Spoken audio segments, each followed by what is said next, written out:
특별한 사순절을 보내기 위한 정동 제1교회 2013년 성지 순례단은 지난 6개월간의 준비 기간을 거쳐 2013년 3월 5일 성경의 많은 지명을 통해 귀에 익숙하면서도 생소한 땅 이스라엘로 들어갑니다. 35명의 순례단이 광야에서 시작하여 예수님의 마지막 슬픔의 길 비아 돌로로사 마지막 지점인 골고다 무덤교회에서 긴 여정을 마치기까지 우리의 영적인 복원을 테마로 준비한 광야에서의 사순절이 시작됩니다.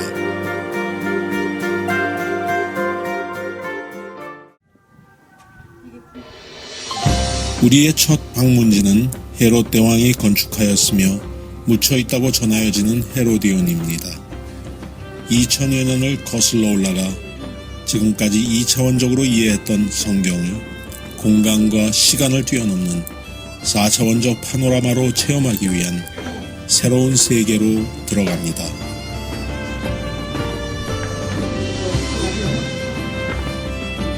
실제로 헤로디온 유적지에 와서 직접 보니까는 당시 그 사회가 어떤 사회였는가 이것을 우리가 이해할 수 있게 되고 당시에 처해진 그런 종교적 상황을 잘 이해할 수 있을 것 같아요. 예를 들면은 이 헤로디온 지은 목적이 그 요새로서 자기의 위치와 지위에 불안한 것을 없애기 위해서 이 요새에서 멀리 보이는 감난산의 예루살렘 성을 보기 위해서 지은 그런 그 성이기 때문에 당시에 그 성경적 배경이 되는 그런 사회상이라든지 정치, 경제 이러한 것들을 충분히 잘 알 수 있는 중요한 그런 유적이라고 생각해서 이 헤로디온은 상당히 중요한 성서적 유적지다라는 것을 다시 한번 느끼게 됩니다. 저 멀리 지금 세 개 기둥이 보이는 곳이 예루살렘이고요. 그리고 이쪽 방향은 베들레헴 쪽이고, 그리고 이제 동쪽 지역으로는 사해가 보이고, 사해를 동해라고 했다고 합니다. 여기에 있는 돌들이 당시 예수님이 탄생을 하셨을 때 그 헤롯의 명령에 의해서 많은 아이들이 죽고 했을 당시에 그 돌들이었다는 것을 생각하니까 참 예수님 시대를 돌아가서 다시 살고 있는 듯한 그러한 느낌을 받았습니다. 그리고 이 건축물의 규모나 그 구조 같은 거를 볼 때 상당히 대단한 그러한 건축물입니다. 이 정도를 할 수 있었다는 것은 정말 그 사람이 그 헤롯이 얼마나 그때 그 파워를 가지고 있었던 사람이었는가 하는 것을 짐작할 수 있었습니다. 베들레헴 예수님의 탄생 장소로 알려진 동굴 위에 지어진 예수 탄생 기념교회에서는 다 함께 성탄 찬송으로 이 땅에 오신 예수님을 감격적으로 만날 수 있었습니다. 예수님의 지를 성경에서만 통해서 읽고 느끼다가 직접 현장에 와서 보고 느끼니까 기독교인으로서 너무나 감회가 깊고 성경에서 읽고 느꼈던 그런 모든 것들이 생생하게 과거의 역사 속으로 돌아가서 함께 예수님과 동행하는 것 같아서 너무나 행복합니다. 특별히 사순절 기간에 예수님이 십자가에 못 박히시고 또 부활하신 그런 고통을 우리가 생각하는 시간인데 예수님의 탄생을 기념하는 교회 그 자리에 와서 예수님의 탄생부터 십자가에 달리심, 부활까지의 일련의 과정 속에서 동행하여 주시는 주님의 섭리와 사랑에 대해서 다시 한번 생각하고 주님이 우리에게 오늘 말씀하시고 계신 것이 무엇인지 다시 한번 깊게 생각하는 그런 뜻깊은 시간이 됐습니다. 그래서 주님께서 우리에게 가르쳐 주신 사명대로 정말 세상 끝날까지 내 이웃을 사랑하는 이웃사랑으로 또 하나님 사랑으로 표현해야 되지 않을까 그렇게 생각합니다.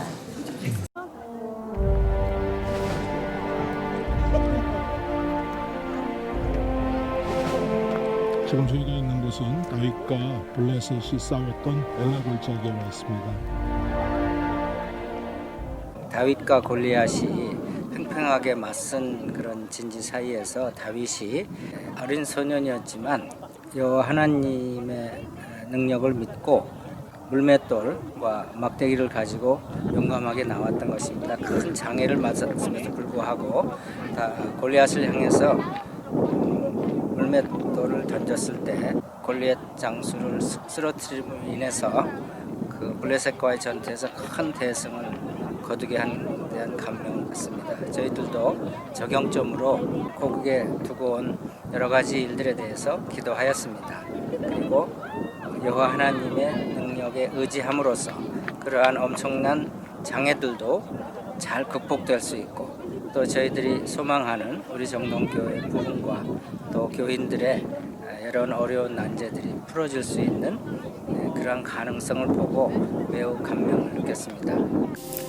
고대 이스라엘 땅의 남쪽 경계 지점인 브엘셰바 역시 지금은 성터의 유적과 이스라엘 지역에 흔히 있었던 우물의 모습만을 보여주고 있습니다.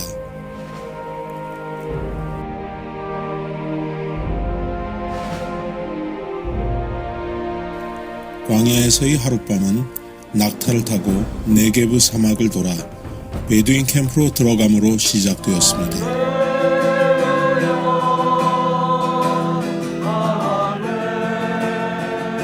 저녁 시간의 애찬식을 통한 성도의 교제로 함께 사랑으로 하나됨의 감격을 느꼈습니다. 우리가 이 빵을 나눌 때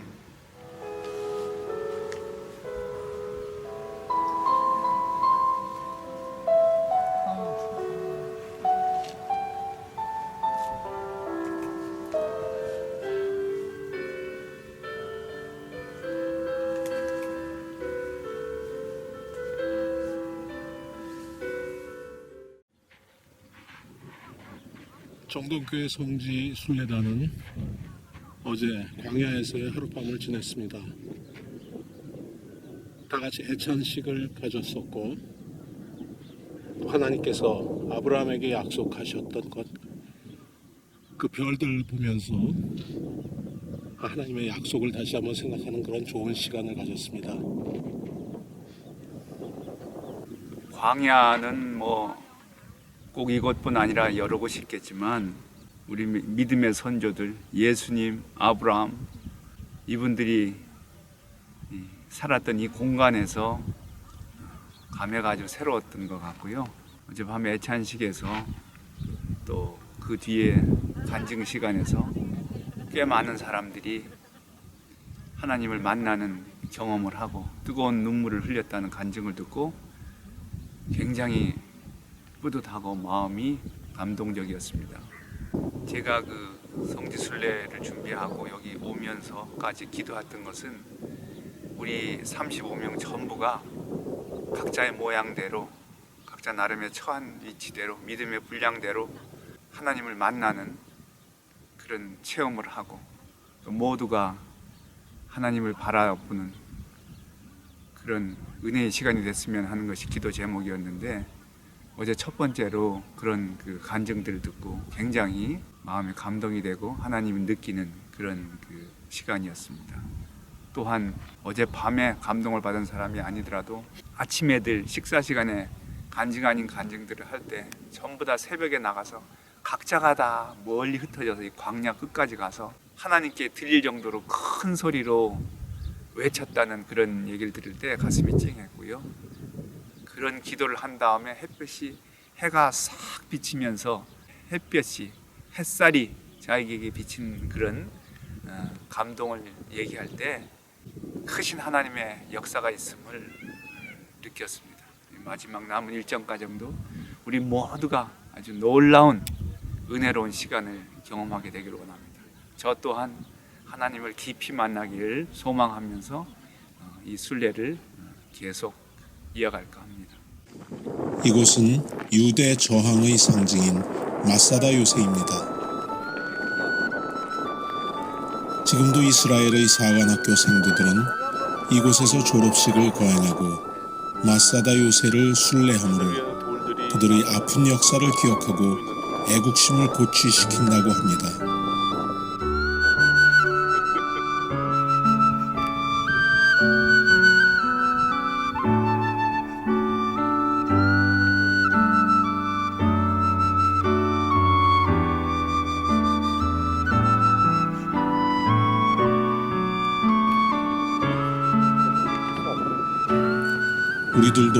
요새를 오르면서 애국에 대한 새로운 다짐과 함께 조국을 위해 우리의 바위가 되시며 방패이시며 구원의 뿌리시오 산성이신 하나님의 도심을 바라는 기도를 드렸습니다.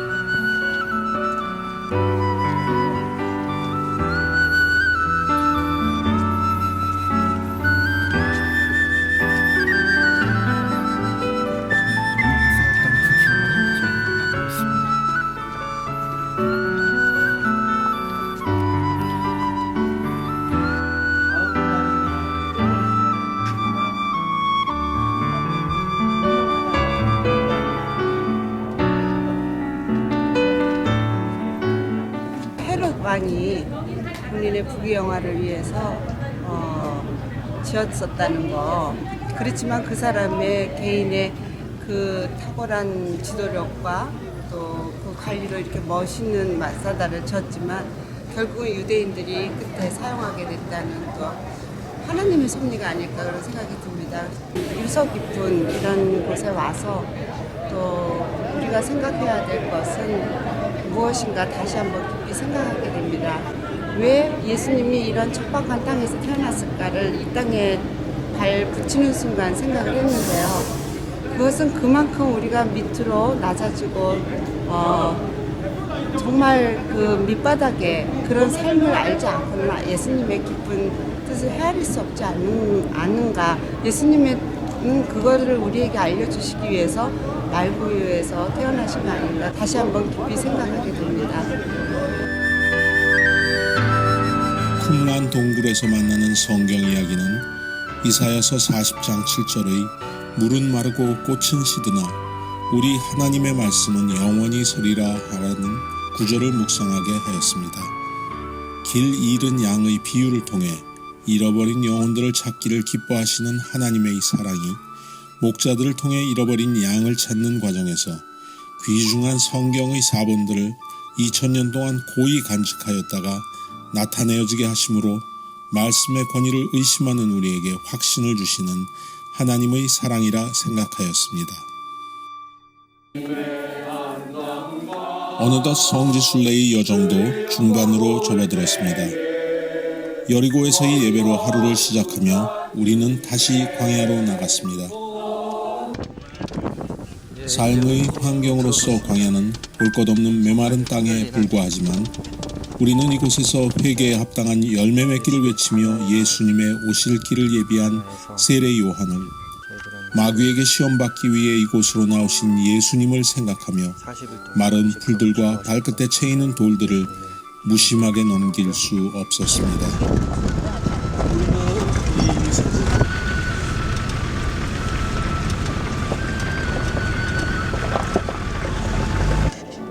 유다 광야의 몬타르산에 올랐습니다. 이곳이 가장 높은 지역이라고 하는데요.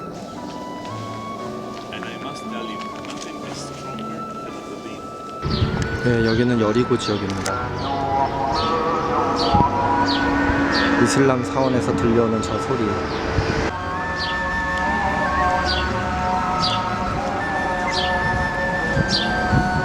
이전의 성경에 뽕나무로 잘못 번역되어 우리에게 알려진 돌무화과 나무입니다.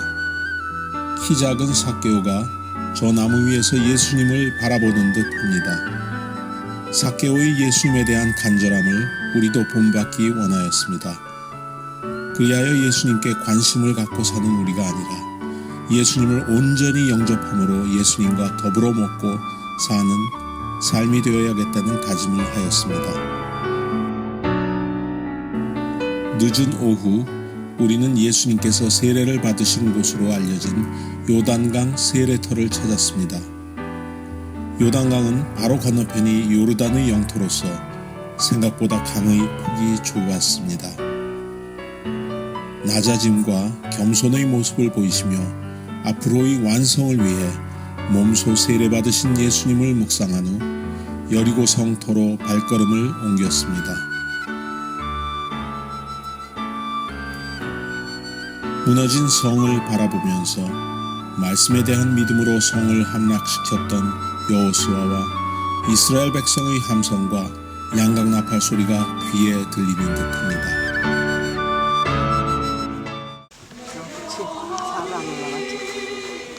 고대 도시의 유적이 있는 베시아는 아직도 발굴이 진행되고 있는 고고학적으로 큰 의미를 가진 지역입니다. 이곳 원형극장에서 울려 퍼진 정동 여선교회 회원의 찬양에 다른 나라에서 찾아온 많은 방문객들도 큰 은혜를 받은 듯합니다.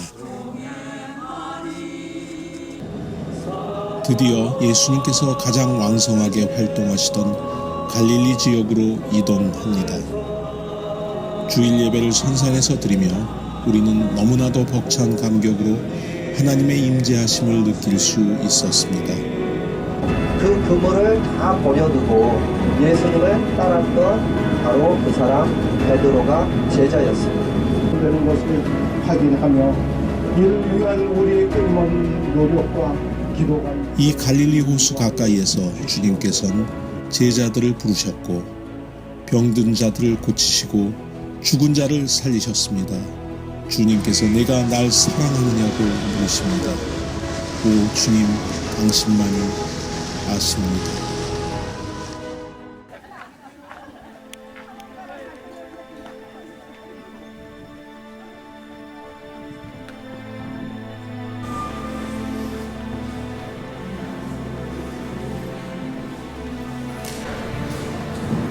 이곳은 베드로의 장 또는 베드로의 집터가 있었던 곳입니다. 네, 이곳 가버나움은 예수님의 모든 사역의 중심지였다고 할 수가 있습니다. 그래서 우리는 여기 오기 전에 가버나움이 바로 복음의 선교센터였다라고 하는 말씀을 붙잡고 왔는데 오늘 이곳에 와서 보니까 이곳에서 많은 일들을 행하셨던 예수님의 그 숨결이 느껴지고 또 우리들에게 선교적 명령을 주신 하나님의 뜻을 다시 한번 되새기게 됩니다. 제가 식사하면서 우리 이익상 목사님과 함께 백투 예루살렘에 대해서 어떻게 생각하는지 함께 이야기를 나눴는데 실제적으로 지금 회당 중심의 유대교인들에게 복음이 들어갈 가능성은 현실적으로 없다고 합니다. 예수님이 나셨던 곳 그리고 예수님이 잘하시고 예수님이 복음을 전하셨던 이곳에 이제 복음이 심겨질 수 없다고 하는 그런 불안감 때문에 마음에 두려움이 있습니다. 그러나 다시 한번 예수님의 발자취가 남겨져 있는 이 가버나움, 이 회당터 그리고 선교센터에서 다시 한번 우리가 함께 중보하고 우리의 삶을 심는 것을 통해서 세계 모든 곳에 그리고 세계 열방의 복음을 전하시려고 했던 주님의 뜻이 이루어질 수 있도록 간절히 우리 모두가 함께 선교적 사명을 감당해야 할 줄로 믿습니다. 이른 새벽 갈릴리 해변가에서의 성찬식은 마지막 제자들과의 식사에서 자신의 몸과 죄사함을 얻게 하려 흘리신 피를 우리에게 기념하라 하신 예수님의 말씀을 다시 한번 묵상하며 앞으로의 성찬식에 임하는 우리가 준비하여야 할 마음을 새로이 다짐한 엄숙하고도 특별한 순간이었습니다. 너희들에게 주는 생명의 피니 이것을 마실 때마다 나를 기념하라. 나의 피를 기념하라 말씀하셨습니다. 우리가 우리 수 있지 아니할 것이요 만일 우리가 우리 아들아 내가 이것을 너희에게 쓰면 너희로 죄를 범하지 않게 하려 함이라. 만일 누가 죄를 범하여도 아버지 앞에서 우리 갈릴리 호수가 아니라 바다 같아요. 여기를 걸어서 오시고 제자들에게 떡을 나눠 주시고 영생을 약속하셨습니다. 우리들 모두 이 갈릴리 해변에서 정말 눈물의 감동을 맛보았고 우리 자신의 믿음을 다시 한번 되돌아보고 되새기고 새로운 다짐을 하는 하나님 앞에 정말 부족함 없는 하나님께서 원하시는 아들과 딸이 되기를 마음속에 모두 새겼을 것으로 생각합니다. 우리가 와 있는 이곳은 예수님께서 가나의 혼인잔치에서 포도주가 떨어지자 물을 포도주로 바꾸신 그 기적이 일어났던 그런 곳입니다. 물이 포도주로 변하는 기적 같은 은혜가 일어난 이 장소에 와보니 회개가 되고 더욱더 돌아가며 강하고 담대한 믿음으로 변화된 삶을 살아야 되겠다는 마음이 듭니다. 이 성지순례를 통해서 정말 주님에 대한 믿음이 더 강해지고 또 믿는 자로서의 본을 보이고 믿는 자로서 사랑과 지혜가 더 풍성해지기를 바랍니다. 순례의 마지막 지점인 예루살렘에서의 아침이 밝았습니다. 예루살렘은 유대교, 기독교, 가톨릭, 이슬람이 혼재된 지역으로서 수많은 기념교회들이 있습니다. 우리는 승천교회, 주기도문교회, 눈물기념교회, 겟세마네 기념교회, 베드로 통곡교회, 그리고 마가의 다락방 기념교회 등을 방문하면서 때론 감격함과 때론 안타까움으로 예수님의 흔적들을 스칠 수 있었습니다. 예루살렘 성으로 들어오기 전 예수님께서 바라보시며 눈물을 흘리셨다고 하는 예루살렘 성은 황금돔으로 아름답게 치장된 건물이 지금도 슬퍼 보입니다.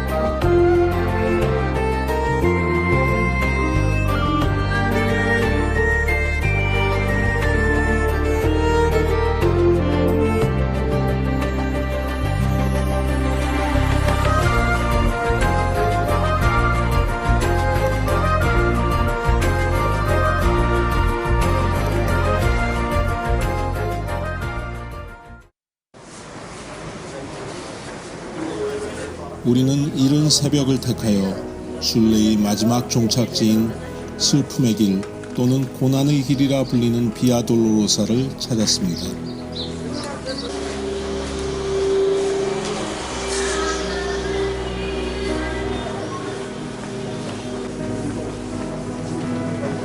예수님께서 실제로 지나가신 길은 아마도 지하에 묻혀 있겠지만 현재의 비아 돌로로사는 예수님을 묵상하며 예수님의 고난에 동참할 수 있는 우리의 신앙의 길입니다.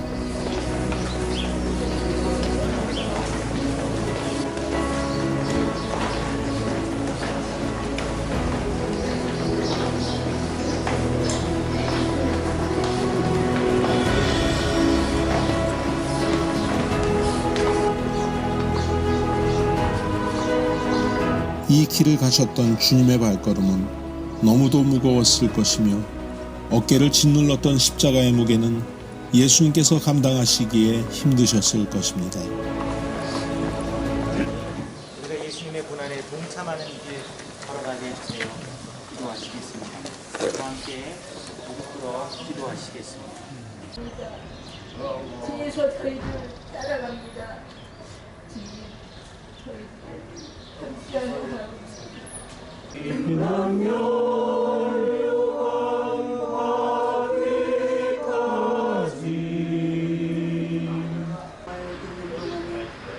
당신만을 믿고 따르겠노라고 사랑하겠노라고 사랑과 충성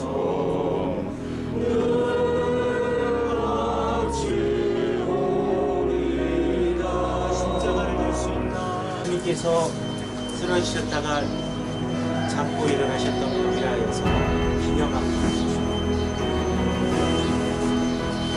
죽음의 길인 줄을 알고 계셨기에 더욱 고통스러웠을 그분의 발걸음을 따라 걷는 우리의 발걸음들 역시 예수님의 사랑만을 이야기하기에는 너무나도 힘이 들었습니다.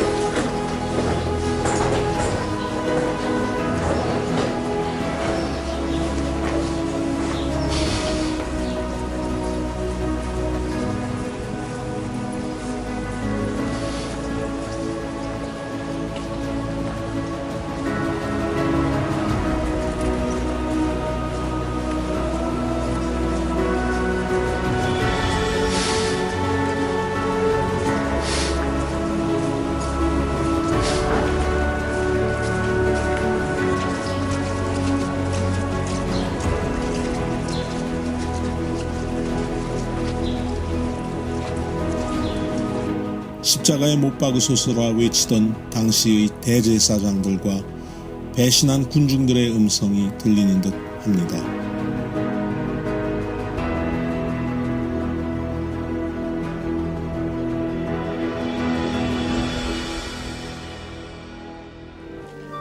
그리고 우리는 비아 돌로로사 마지막 지점인 골고다 무덤교회에 도착하였습니다. 예수님의 시신을 안치하였다는 큰 바위도 있고 예수님의 십자가를 세웠다는 곳도 있습니다. 아마 그날 저 위에 보이는 하늘에 먹구름이 가득 차고 천둥 번개와 함께 소나기가 쏟아졌을 것입니다. 그리고 그날 예수님을 십자가에 못 박은 자들 가운데 서 있었던 우리 자신을 발견하였습니다. 예수님의 발자취를 따라서 또 구약시대의 성서적 발자취를 따라서 우리가 여기까지 와서 이제 세상으로 파송받는 그러한 마음, 우리가 돌아갈 교회, 우리가 돌아갈 가정, 또 우리의 일터, 또 우리의 공동체, 우리 나라와 민족으로 우리들이 돌아가서 하나의 성지가 될 것입니다. 저희 삶 속에서 저희가 무거워서 허들릴 때마다 그 고통을 생각하면서 부활의 소망을 생각하면서 세상에 나가 열심히 살겠습니다. 내 인생에 이러한 감동을 받은 이런 소녀가 있다는 그 자체가 너무 영광. 신약과 구약을 타임머신을 타고 달인 같은 이 9일간의 여행길에 정말 배운 것도 많고 성령의 은혜도 많이 받았습니다. 앞으로 살아가는 동안 정말 진정으로 주님을 삼아 이 골고다 언덕의 주님의 그 모습을 기억하면서 살도록 하겠습니다. 많이만 듣던 순례에 동참하게 돼서 처음에 좀 기대되고 떨렸는데 내 성질을 닮는 은혜도 많이 받았고 저한테 카메라를 주셔서 저는 섭섭했습니다. 저도 좀 진실로 기도하고 은혜 받고 싶었는데 어느 순간 하나님 저를 오늘 이렇게 쓰게 하시려고 사진을 찍게 하셨구나. 다른 분도 찍지 못하는 그런 장면까지도 저를 통하여 찍게 해주셨구나 생각하고 너무 그 사랑에 감사드렸고요. 제가 조금이나마 보탬이 돼서 정동교회 교우분들이 제 사진을 보고 또 감동을 받았으면 좋겠습니다. 하나님 정말 사랑합니다. 사진을 찍는다고 생각하니까 그 보는 것을 그냥 허투루 지나가지 않고 좀 더 세밀하게 자세하게 오히려 볼 수 있었던 우리 성수순례단 여러분의 좋은 모습을 또 솔직한 모습 있는 그대로의 모습을 보려고 애를 썼는데 참 좋은 경험이었습니다. 은혜의 자리만 사모할 것이 아니라 이제는 사명의 자리로 나가는 그런 말씀을 주셨던 것 같습니다. 너의 의를 십자가에 못 박고 하나님 사랑 안에서 내 무너진 관계를 회복하고 그들을 진정으로 섬길 수 있는 그런 마음을 주셨다니까 순례의 여정에서 저는 처음 여행을 떠나올 때 제 나름대로의 목적이 제가 무엇을 정리하고 버려야 될 건가라는 게 저의 숙제였어요. 지금 여행을 마치고 돌아가는 시점에서는 어떤 것을 버렸고 또 어떤 것으로 새로 채워야 될지 많이 생각해보는 좋은 시간이었습니다. 인생이 다 들어있었습니다. 사랑하고 미워하고 사랑하고 죽고 꾀부리고 봉사하고 가진 모양으로 살던 우리들이 한 가지 예수님만 바라볼 수 있었고 예수님의 삶을 돌아볼 수 있었고 그 걸음을 따라갈 수 있었다는 정말 우리가 받은 너무 큰 축복이었고요. 이 축복이 이제 35명 안에 삶에서 그치는 게 아니라 이 사람들이 또 다른 작은 예수가 돼서 살아가야 할 사명을 받고 정말 파송받고 떠납니다. 감사합니다. 우리 모두 할렐루야. 우리가 아무리 성경 말씀 안에서 많은 거를 듣고 배워도 실제적으로 이렇게 와서 보니까 하나님의 하나님 우리를 이제 보내신 큰 뜻에 감사하게 되고요. 또 예수님의 그 여정을 따라가면서 우리들을 위해서 돌아가신 예수님께서 왜 돌아가셨는지 그 은혜를 다시 한번 생각하게 되는 아주 행복하고 감사한 시간이었던 것 같아요. 주님의 부활이 없었으면 오늘 우리가 어떻게 살 수 있으며 무슨 소망을 갖고 살 수 있겠습니까? 우리 주님 우리 때문에 당하신 십자가의 고난, 그 너머에 있는 부활의 기쁨을 우리 온 세상이, 온 나라가, 온 백성이 다 함께 누렸으면 정말 좋겠습니다. 우리 모두 함께 기도할 일입니다. 한마디 감사하고 또 감사합니다. 말씀마다 제가 너무 많이 느낀 게 많아서 진실로 감사를 드립니다. 시기의 터널 지나면서 이건 정말 하나님의 기적의 총체인 것 같아요. 우리가 어디 있든지 하나님은 함께하시고 우리 성경에 어떤 것을 공급해 주시는 하나님의 그 기적의 현장을 다시 한번 감사하고 몸으로 성경을 읽은 그런 느낌이 받았어요. 다시 성경을 읽게 되면은 하나님 만나는 그런 감동이 깊어질 것 같은 그런 느낌을 받았어요.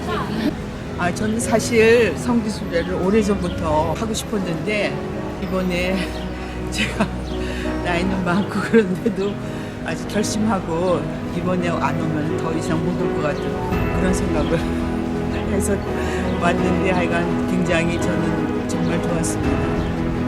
막상 와보니까 정말 너무너무 감사하고 존재의 정말 근원이 되시고 그런 하나님이심을 제가 깨달았습니다. 머리로서 생각하던 하나님을 가슴으로 모시게 되었습니다. 광야에서의 사순절은 우리가 상상했던 많은 것들을 여지없이 무너뜨렸으며 성경에 대한 새로운 눈을 뜨게 하여 주었습니다.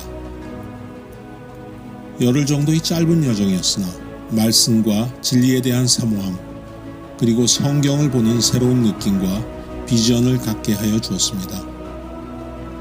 성지순례단원들은 앞으로 우리가 느꼈던 감격과 보고 들었던 바를 사랑하는 교우들과 함께 나눔으로 우리가 함께하는 인생의 여행길에서 주님을 만나는 그날까지 매일매일 새로 태어나며 우리의 영성이 회복되어 가기를 소망합니다.